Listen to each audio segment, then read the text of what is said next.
Well, good morning. It's great to be back in Duval County. It's so good to see you all. Hopefully everybody had a good Thanksgiving and did very well over that. And I came in the FBO, already hear the Christmas tunes, and so we're ready for a good Christmas season. I'm joined here by the Secretary of the Department of Economic Opportunity, Dane Eagle. And usually when he's here and he has something like that, it usually means we're bringing gifts. So just be prepared for that. We may be joined in a minute by Laura DeBella, who's the Deputy Secretary of Commerce with Enterprise Florida. We do have Greg Evans, District 2 Secretary with the Florida Department of Transportation. You know, he was down when we're fixing these bridges in 3 days, like people would not have been able to do in most parts of the country. You know, these guys were the ones that were down there in Southwest Florida, so we really appreciate that. We have from the City of Jacksonville, Mayor Lenny Curry, City Council President Terrence Freeman, and City Councilman Randy White. And this is obviously going to be today's announcement is going to be very impactful for the City of Jacksonville. Also joined by Matt Pacino, Airport Director at Cecil, Mark Van Lowe, CEO of Jack's Aviation Authority, Senators Bradley and Yarborough, and our new representatives, Dean Black and Cayenne Michael, are joining us here today. So we appreciate everything all of them are doing and will continue to do to help the folks not only in the City of Jacksonville, but throughout all of Northeast Florida. Before we do today's announcement, I just want to make a comment about what we've been seeing going on in China. This zero COVID policy is draconian, it violates people's liberties, and it is completely unscientific.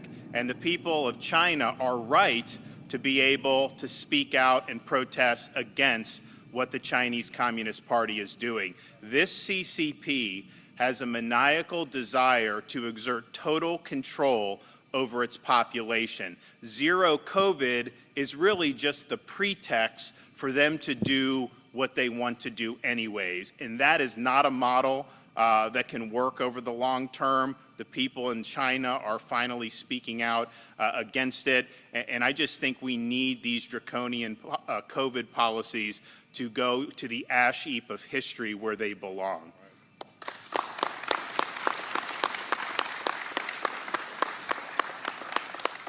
And then as you've seen that go on in China, you know, there's reports that Apple is not allowing the protesters to use this airdrop function where they're trying to communicate. That obviously is providing aid and comfort to the CCP. And so you see that report, and that's very concerning. And then when you also hear reports that Apple is threatening to remove Twitter from the App Store because Elon Musk is actually opening it up for free speech and is restoring a lot of accounts that were unfairly and illegitimately suspended for putting out accurate information about COVID. That's like one of the main things that's being reinstated. So many things these experts were wrong at, and you had people on Twitter that were calling that out.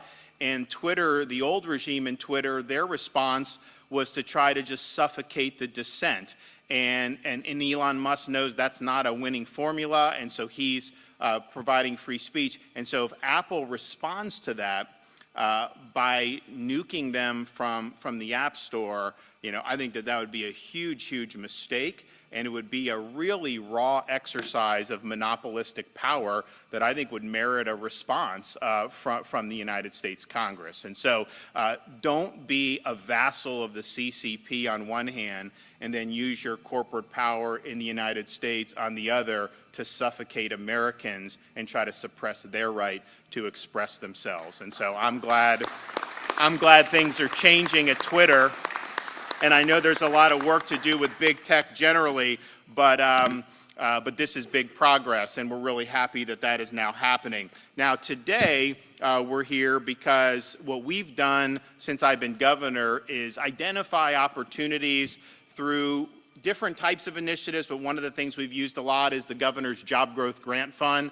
We've used that to bolster workforce training and education, but also infrastructure. And if there's key infrastructure where we can come very quickly, work with a local government, a county, a city, and get something done that's going to have a high impact value in terms of jobs and industrial base and things that are our priorities, we want to do that. Now, we've done a lot, for example, with creating new commercial driver's license graduates for truck driving. If you look at what's going to happen over the next 10, 15 years, most of these truck drivers are older, and you don't have as many people that have filled in the back. And so we've got to do all we can in Florida to step up. So when I became governor, they were doing about 600 truck drivers through our various programs a year.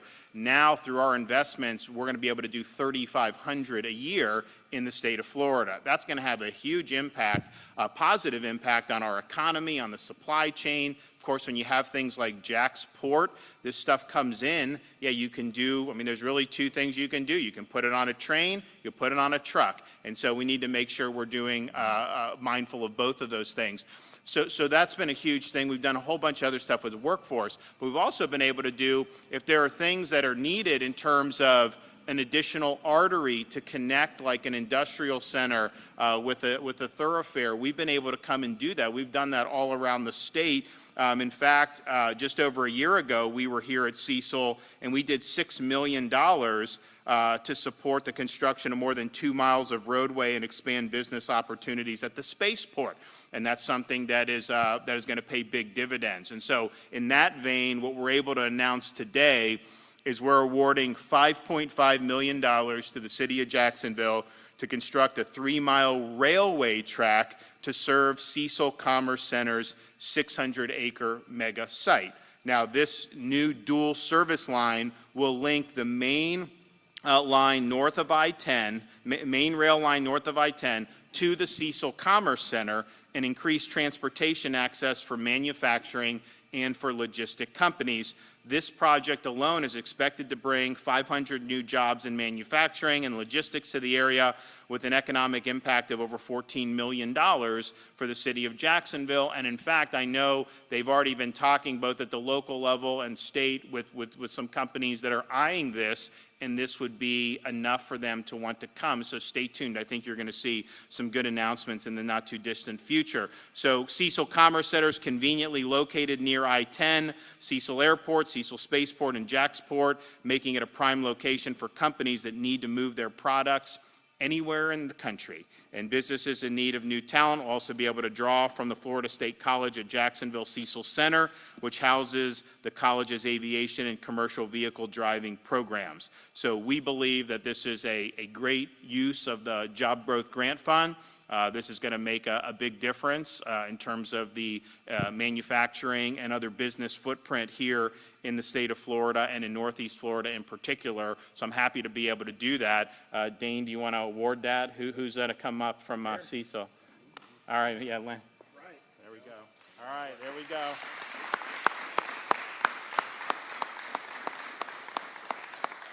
All right, congratulations. Absolutely. All right, Dane, you want to? Yeah. Thanks, Mayor. Thank you. Appreciate it. Look, thank you all for being here. Thank you to the governor for his leadership on continued economic development. The Job Growth Grant Fund is a great tool that we, DEO, in partnership with EFI, Deputy Secretary Laura DeBella, who was hoping to be here, work to try to look for competitive opportunities across the state, whether it's in infrastructure or in workforce, and the governor has done a number of these in the Jacksonville area. We were here not too long ago, I think a year ago, announcing another $6 million plus money from Space Florida and other opportunities, and Jacksonville just keeps on delivering. So I know the governor is not only looking across the entire state, but this area in particular has been a significant recipient of awards. I know we were here recently announcing PaySafe. About a year ago, we had Dun & Bradstreet. Your local leadership is doing an excellent job, but the governor, it's not lost on him what we can be doing and doing more. I mean, talk about a hurricane hitting the state, and a few days later, A1A is washed away, but it's rebuilt within that record time.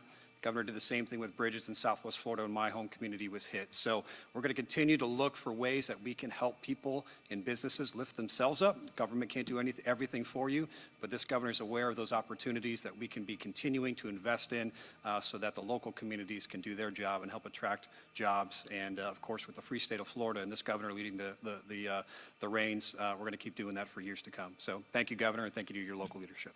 Thanks. Well, we're excited to be able to do this. We're excited to make an impact, and we're going to do more, of course, over the coming days, weeks, months, and years, particularly as it relates to some of these key projects that really make a difference. You know, fortunately, Florida's never been in better fiscal shape in the history of our state. We have massive budget reserves. I mean, even like they finally got with the tune, because, you know, when COVID hit, they're like, oh my gosh, it's going to be such a disaster. Then they realized, like, well, okay, after a few months of this, like, actually people are coming to Florida because we were, you know, open. And we saw things really take off, and we were always bringing in more revenue than they were projecting for the budget forecast. Finally, in August, they revised it upward, saying, okay, like, you know, if you're saying there's going to be X number of revenue and they're bringing in $500-600 million more a month, maybe you got to change those estimates. So they raised the estimate, saying, you know what, this economy with low taxes, of course, is producing a lot of activity, which is causing you know, us to get a lot of revenue coming in. But then even with that, in November, we think we're going to be $350 million ahead of what the revenue estimate was for this month. And so, you know, it just shows you that good policy does matter. It makes a big positive impact, and we're going to be able to do a lot. We're going to do a lot with tax relief. We're going to do a lot with infrastructure. We're going to do a lot with you know, I promised toll relief. We're going to do toll relief for our commuters. So there's a whole bunch of things we're going to be able to do as a result of good management and good stewardship. And so we're happy to do that. We're also happy. I think it's the first time I've been back since the election in Northeast Florida. So thank you, Northeast Florida, for coming through so big for us. We're honored for the support, and we'll make sure to do you proud. So, okay, anybody have any questions? Yes, sir. I mean, I think, you know, look, I've asked for as many reports as possible, but by and large, this was a very transparent, efficient, and effectively run election. And that was not true in every state in the country. I mean, just think about this. We get into the week of the election. Monday before the election, I had to declare a state of emergency for then Nicole, which I don't even know was a named storm yet, but it ended up being Hurricane Nicole. So we do that. People start mobilizing. We have the election on Tuesday, and it was fine. The storm hadn't hit yet. Wednesday, the day after the election, I'm in the Emergency Operations Center working with our guys. We're bracing for this storm to hit in the wee hours of Thursday morning. The storm hits. You've seen further south in Jacksonville some of the coastal erosion, and it wasn't that this storm was that powerful, but it was like they already got hit with Ian, and then this coming on top was that. So you did that, and so you had, as Dane said, there was A1A washed away in different parts of these counties. St. John's had damage, Flagler had damage, Volusia. And I was on the scene, we were working, everyone's doing. FDOT is repairing these things. By like Saturday afternoon, they had repaired miles and miles of A1A. And then you go Sunday morning, you read the news, and some of these states are still counting their votes after we counted them and reported the result Tuesday night. And I know some military ballots, some stuff trickle in the next day, but you know, we had 99+% counted by midnight, and then we're off to dealing with a hurricane. And then after we're done with that on the initial, you still have some of these other places that are having trouble counting votes. And so I think Florida has shown the way. I think the fact that we have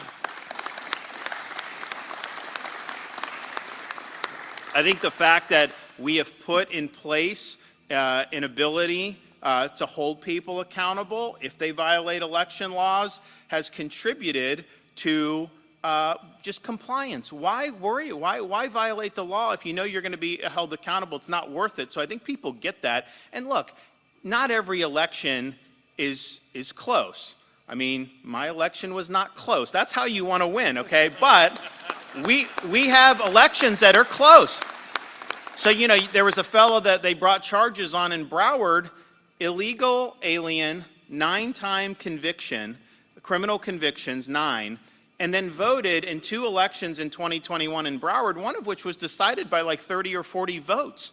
And just think about in this area, you know, the current Speaker of the Florida House lost his first primary election in Duval County by 2 votes. And so that illegal vote could cancel out your vote, and then it could even change the election. So I think it was done well. You always look to see after action what could have been done better, but I think at the end of the day, compared to these other places and throughout our country, I think Florida is really the model. We've taken it seriously, and we won. And I said from the very beginning, when we were doing these reforms, I said, your vote matters in Florida. Don't let anyone tell you it doesn't count. It counts here. It matters. And we take pride in the way that we're running our system. So was there anything that happened that was bad that's going to be investigated? I'm not aware of anything. Of course, I don't get involved in kind of these individual cases as they're being done. There were reports, hey, they may be ballot harvesting in Orange County. They pursued that, and actually they didn't find that. So I think it worked well, and I think that we're really the model for how you do it. You know what I'm concerned about? I'm concerned about people in the media trying to manufacture division all the time. I'm concerned when people in the media, with all due respect, I'm concerned when people in the media take some jabroni that nobody cares about and will try to elevate them and make them some type of celebrity. That is wrong. And so I think what you've seen in the state of Florida is this is a state where everybody can succeed. It's a state where we've proven that in my administration, not just with the results for the state overall in terms of employment, business, and all that, but also who we've had running state agencies, who we've appointed to the judiciary. I mean, these are really historical things, and I think that we've done it right. So I think it's totally wrong to try to tar an entire city or an entire region as somehow they're engaged in hate. That's just not true. In fact, we've worked together on a lot of different issues across the different regions of this state, and I think obviously the election outcome is proof positive that that works. Okay, so first of all, and I respect the question, but you are contributing to that by propagating false narratives. Don't say gay is a false narrative. And you know what? Well, listen, here's the thing. That was a false narrative. And the difference, I think, in Florida is we fight back against that. We don't let the media cow us into accepting that. We don't play their game. We fight back against it. We told the truth to people. We told the truth to parents all throughout the state of Florida. And I know, particularly the national media corporations, I mean, they tried to run with this. They were trying to smear the legislature, all this other stuff. But you know what? The people here, they saw the facts and they responded and they supported us. And here's the thing. If you look at what we've been able to accomplish in 4 years, we've run the gamut in delivering results across a wide range of issues. I don't think there's any governor in the country that can have more achievements in a wider variety of subject matter than we have. Yes, you know the economy, you know the tax relief, you know our conservation record and what we've done with environment more than any other governor. You've seen what we've done with education. We've raised teacher pay more than any other governor has done. We've supported school choice. We've obviously want to have age-appropriate curriculum and support parents' rights. You look at what we've done on law and order to make sure that we stand with law enforcement and our first responders. So we've done all those things, and I think what that does is that brings people together. You don't win by 1.5 million votes unless you're doing an agenda that a lot of people buy into. That's just the honest truth. And so what I do is I let my actions speak. I'm not always out there commentating on social media, doing this, doing that. I know there's some that think that's some in the media think you have to be constantly glued to your computer all day. That's not how I live my life. That's not leadership. Leadership is about setting the vision and then producing results. And so our actions are really what matters. And I think if you look at our actions have been very strong, they've been very thorough, and we've delivered historic results for the people of this state. And you know what? We've only just begun. Thanks, everybody.